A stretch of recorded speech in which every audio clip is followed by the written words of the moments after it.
Well, hello there. How is everyone? I hope you are all well on this fantabulous Friday.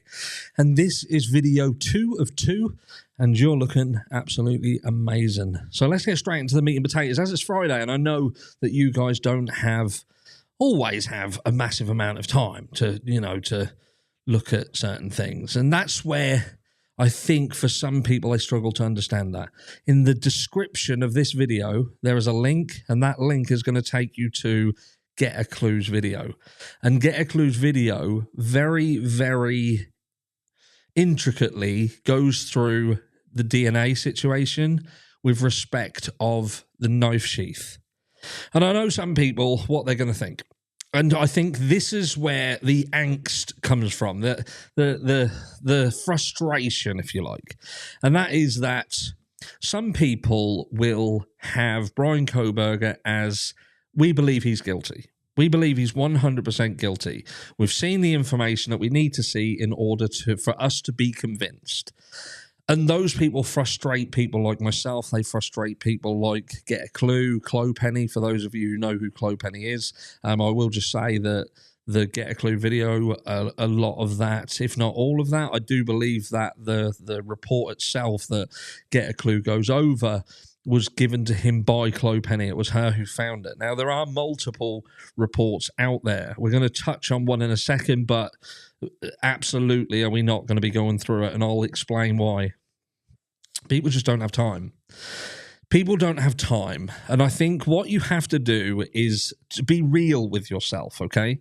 Now, if you're someone who wants to condemn a man to death, you want to be on the camp, we believe Bryan Kohberger is guilty and we believe he deserves to face the death penalty, for instance, then unless you have the stones, if you like, the balls to sit through a video that is 45 minutes to an hour long and does go through the intricacies of the DNA and the effects that metal ions have on the degradation of DNA, then you can't, if you can't do that, if you can't watch it, if you can't stomach that, then you don't have the right to make that judgment call. And I think that's a fair assessment. You've either got to be all in or all out. And I think if you are somebody who can't go all in with it, then you have to at least play it safe and say, look, I don't know enough to make an informed decision. Because if you're making a decision on Bryan Kohberger at this stage being guilty, then I would bet my bollocks to a barn dance that you have not done your homework fully. You are just taking information that has been handed to you by the likes of News Nation, Dateline, other media sources. You've read between the lines in what perhaps the Gonsalves family have said. You've heard multiple things, multiple stories that have no proven side to them. Like, I had somebody and I pinned them and they removed the comment almost straight away.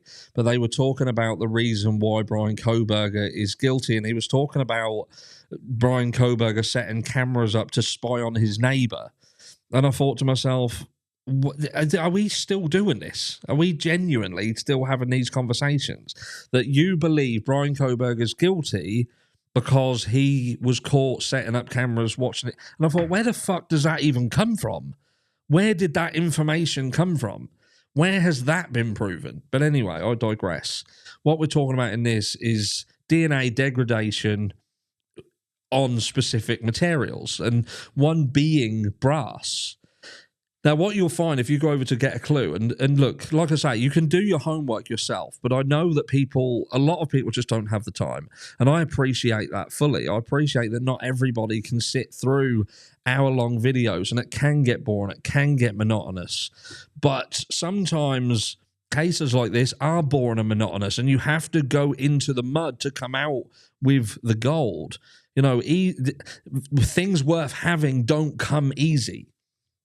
And this is one of these studies. This was a study that was done on how metal ions affect DNA.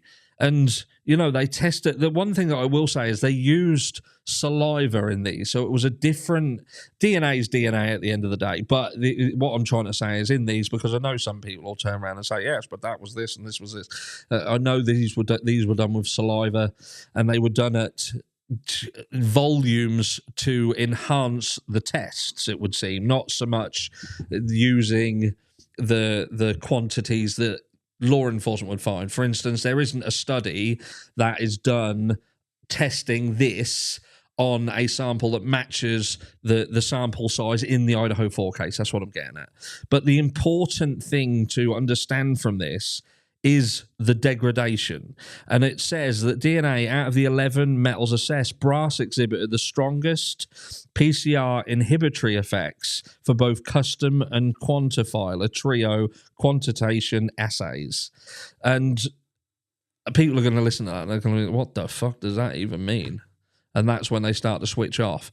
What it basically means is metal, when it comes to DNA and metals, that is one of the hardest situations to have to extract DNA from. It's not like pulling DNA, like blood or saliva from, say, a fabric source. When we're talking about those sort of crimes, when we're looking at pulling bodily fluids out of fabrics, we are talking about situations where you may have to pull them from, say, a bullet casing or a gun or a button snap on a K-bar knife sheath. And these studies went in depth into how the different metals affected that degradation process. And it would seem that brass elicited some very, very powerful effects against brass. So the argument here is whether the Idaho and this entire DNA process of extraction and acquisition of results was even possible given the situation that the DNA was in, the volume of it and where it just happened to be. We always thought that the knife sheath was like a gift wrap prize. Do you know what I mean? It was almost like, I always felt that someone wanted to point the finger at Brian Kohberger. Someone pointed the finger, but they didn't have anything beyond that. And we know that you can't even if you know someone's done something, you have to be able to prove. There has to be a reason to start digging into them. And, you could be in a dangerous situation here where Brian Kohberger could have easily done this crime, but not necessarily did it in the manner with which they're trying to push. He may have done it at a different time. He may have done it without taking a knife sheath there, and he knows that he didn't, so he knows that this knife sheath is nothing to do with him, and he could be like a dog with a bone, like Ann Taylor. We don't know. We just genuinely don't know. Obviously, he can't turn around and say, well, I did do this crime, but to be honest, I didn't take a leather knife sheath there. You know what I mean? I'm a vegan. I don't believe in that. I didn't even have one. I just had it in my pocket. But what I'm trying to get at is we have a situation where someone is potentially facing the firing squad or similar. This is a death penalty case. It's a heinous act. And we need to make sure that whoever goes down the track with this and is found guilty and is punished for this crime is the person who did it. And we need to know that the way in which they found that person was done right and done proper. We talk about that. And it's things like this which seem to be the absolute foundation of the entire case that you have to look at. And if there is an issue with it, and if there is studies out there that proves that what they say they did was not possible, then what do you do with that? Do you ignore it because it suits your narrative? It suits what you want the outcome to be. It suits what you think happened. But that's not right, is it? Just because it fits the narrative, it fits what perhaps the Gonsalves feel. Christy Gonsalves feels Brian Kohberger did this crime. He's getting to sit in prison and wait, and, we get to suffer. And I get they're suffering. I get it. I get that they're in pain. I get that they're suffering. But you can't just point the finger at somebody and say, that's the person who did it. I don't care what the evidence points to. I don't care what the facts of things like this DNA degradation situation is. I want to ignore all that because I just want someone to pay. We don't want someone to pay. We want the person to pay. And how far are you willing to go in order to to prove that the person either did it or didn't do it.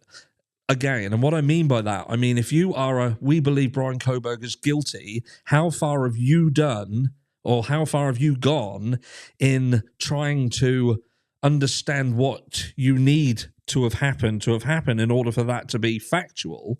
Have you done your homework? Have you gone through all this? Have you message specialists like CLOPENNY who reached out to K-Bar to find out whether the button snap on the sheath was indeed brass? Was that brass coated in anything?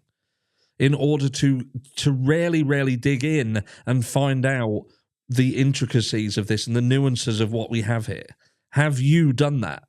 Because unless you have, and you're just basing your I feel somebody did this crime because of what News Nation said, or what the Gonsalves posts on their family page say, or what I feel the PCA is trying to push. Remember, the entire PCA is gauged to make Brian Koberger look bad. That's the whole point of it. They can't put a piece of paper together that makes him look innocent, can they? It doesn't make no sense. But let's not make no bones about it. That doesn't prove anything. It's just words on paper. There is a long path, a long road to take in order to make that have any bearing on truth and reality. And the harsh reality is I feel that people are making up their mind and they're selling someone down a river, but they're not willing to go the yards that they need to in order to truly understand what they mean when they say that someone's guilty. They're just guilters for guilt's sake. What are you? Let me know down below. And I'll catch you all in the next one.